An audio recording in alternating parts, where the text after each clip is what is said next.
We begin by praising Allah subhanahu wa ta'ala and bearing witness that none has the right to be worshipped or unconditionally obeyed except for Him. And we bear witness that Muhammad sallallahu alayhi wasallam is His final messenger. We ask Allah to send His peace and blessings upon Him, the prophets and messengers that came before Him, His family and companions that served alongside Him, and those that follow in His blessed path until the day of judgment. And we ask Allah to make us amongst them. Allahumma ameen. Dear brothers and sisters, we are in a month right now that the Prophet ﷺ described in a very specific way. He said about this month of Sha'ban that it is a month يَغْفُلُ النَّاسُ عَنْهُ, that people become heedless in regards to. And I wanted to spend some time with just the word that the Prophet ﷺ mentioned in describing this month, because it is a word that describes a condition that is far greater than this month, but especially speaks to the moment of Sha'ban this year. I know that a lot of people are not feeling like Ramadan. I know that the general sentiment is not what it usually is a month before Ramadan, where we're usually talking about Ramadan prep. Most of us are prepping for the worst that seems to be coming in Rafah. I know that many people's hearts are not feeling the same way, that our attention span is not the same way. But this is a condition that the Prophet ﷺ mentioned about Sha'ban, a condition of ghafla, and it's especially true in regards to the condition of people today, this Sha'ban in particular. And I would argue that while this Sha'ban might not feel as important and this Ramadan feels very different, this might actually be the most important Sha'ban that we have ever had. Why? Because if you identify that condition of ghafla, and you're able to fight it, then inshallah ta'ala it opens you up to greater possibilities of worship, a greater connection to Allah subhanahu wa ta'ala, and a greater connection to your ummah. But what is ghafla in the first place? What is this condition that the Prophet sallallahu alaihi wasallam is talking about? Many times we talk about sin as coming out of desire. There are sins that emanate out of shahwa. There are sins that emanate out of desire. And then there are sins that emanate out of pride. And usually when you talk about the sins that emanate out of desire, they are the sins in which we waste ourselves away in that which Allah subhanahu wa ta'ala specifically told us to keep away from. Sins out of pride tend to manifest themselves in dhulm, in actually harming others, because you tend to violate the sanctity of people that Allah subhanahu wa ta'ala has told you to not violate. But then there are sins that emanate out of ghafla. And ghafla is a spectrum of heedlessness. The lowest of it, and the one that the ulama say that the believer has to identify quickly and remedy, is indifference. Indifference. What does it mean to be indifferent to the world around you or indifferent to the news around you? Well, first and foremost, think about the Prophet ﷺ and the society that he was sent to. How many people do you think heard the message of Islam, heard the Prophet ﷺ preaching, and said to themselves, you know what? This isn't really that important to me right now.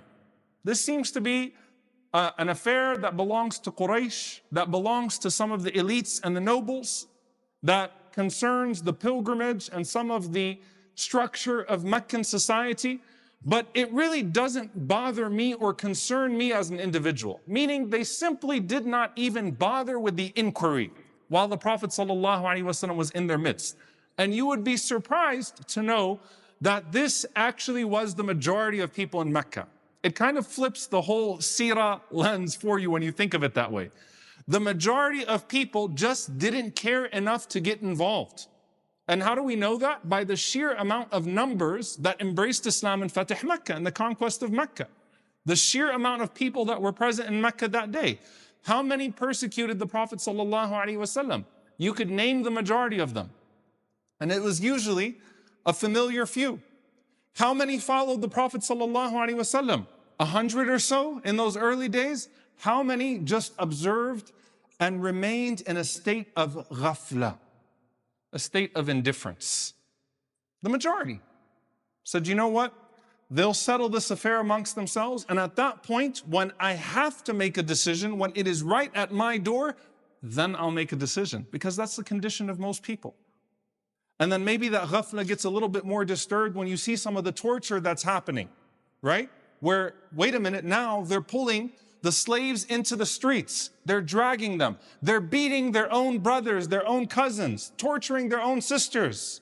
This is disturbing me a little bit more, but you know what? At the end of the day, even that became commonplace in Mecca. It became normalized. Where in the beginning, Abu Jahl tested the limits, the Fir'aun tested the limits, and eventually becomes normalized.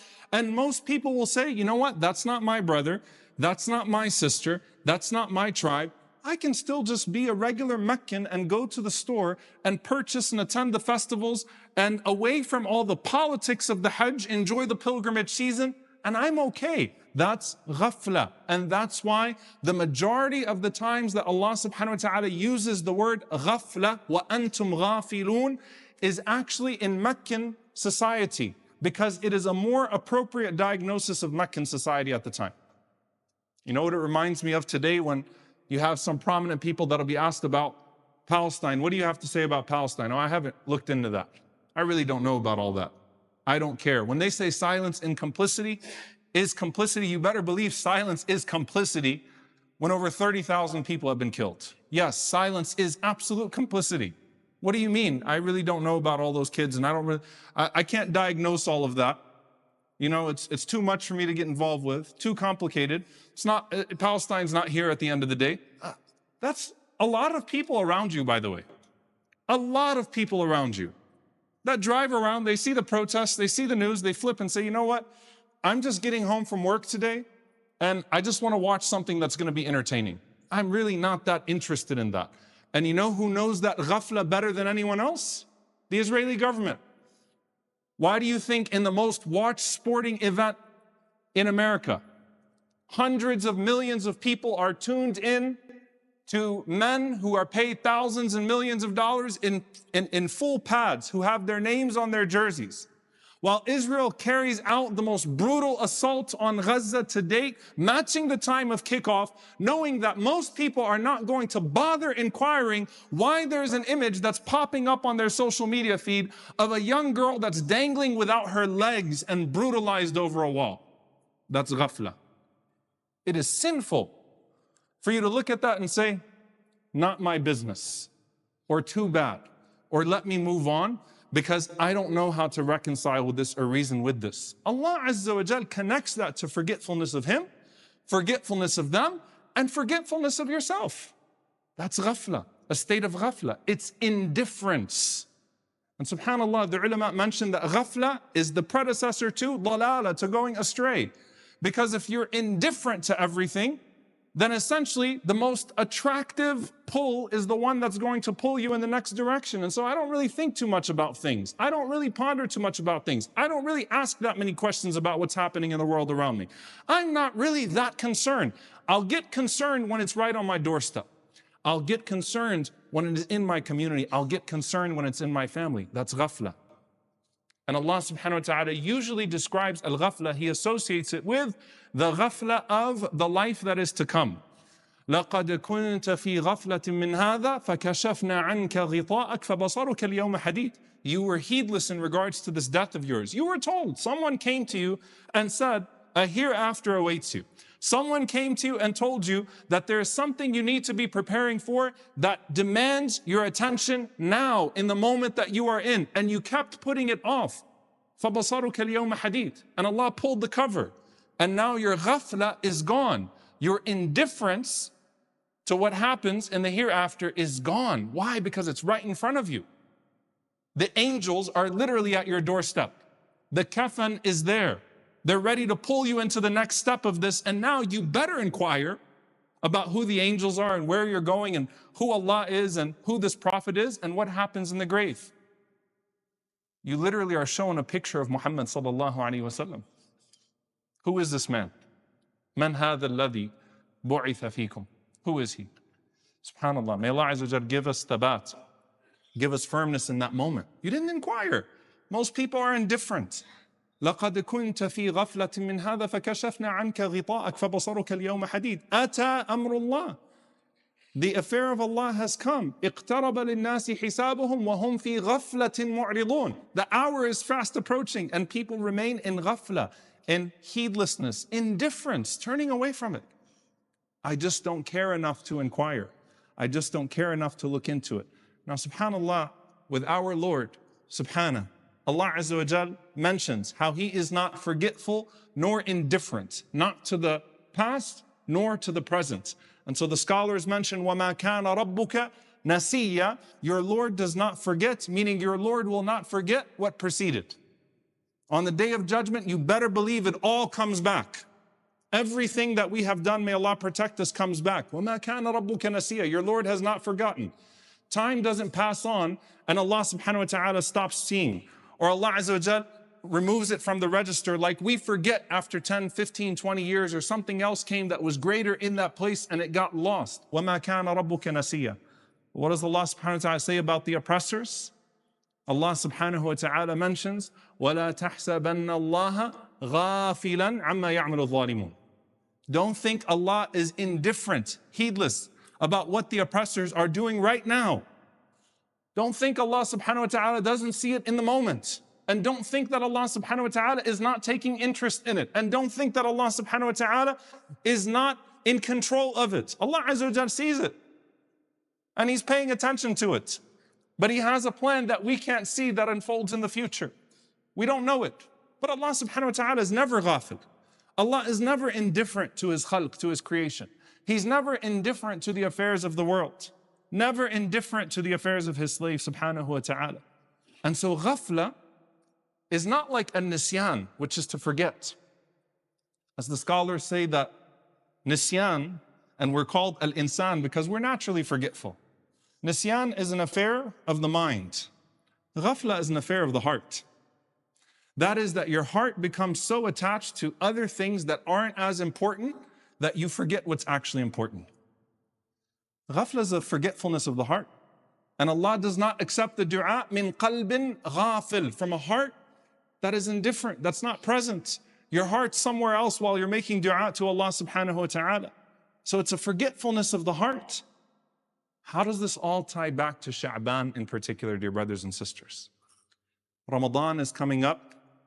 Ramadan is a chance for us to personally develop ourselves, to collectively develop ourselves, to connect ourselves to Allah subhanahu wa ta'ala in a way that naturally not only tunes us into Him and to the world around us, but grants us an understanding, a fiqh in the heart, an understanding in the heart that pushes us to another level of our ibadah, to another level of our worship.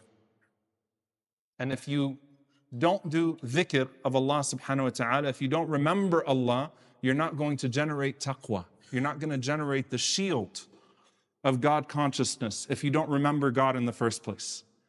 And if you are indifferent to Allah subhanahu wa ta'ala and the world around you and what's happening to people around you and what's happening to your brothers and sisters, or you're even trying to numb yourself and come to terms with it, just unfolding in the background. You know what? We just got to get back to our day-to-day. Enough is enough, right?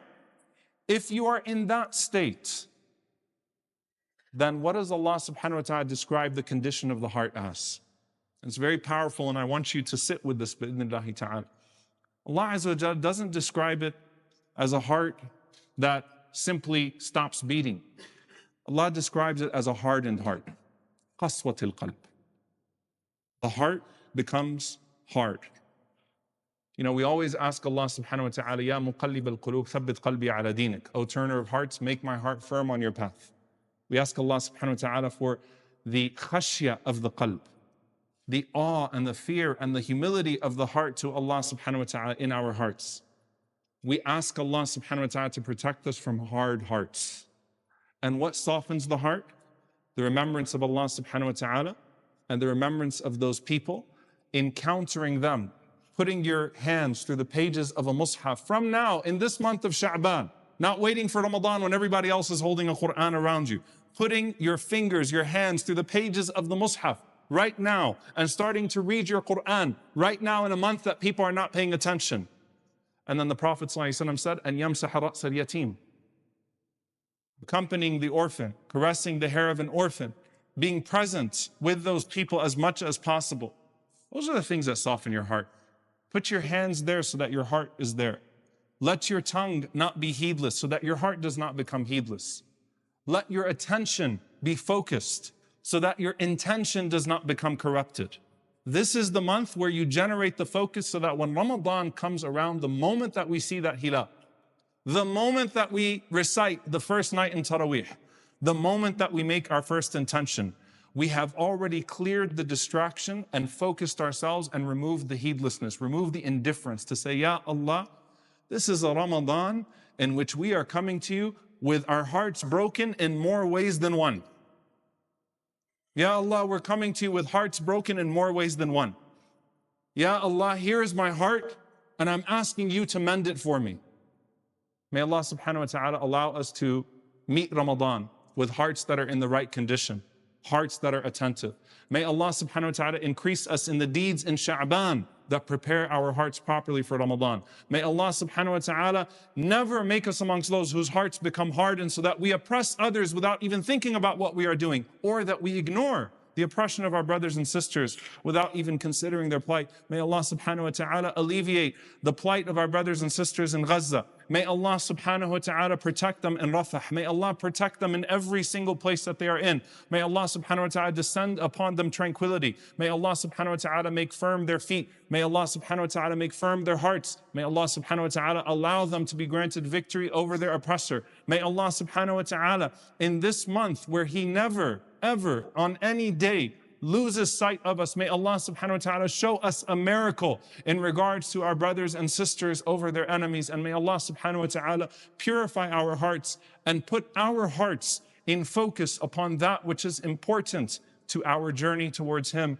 May Allah subhanahu wa ta'ala make us amongst those that seek His pleasure day and night, every day of the year, and that pay attention to His creation day and night, every day of the year, seeking that which is pleasing to Him. Allahumma ameen. أقول قولي هذا واستغفر الله لي ولكم ولسائر المسلمين فاستغفروا إنه الغفور الرحيم.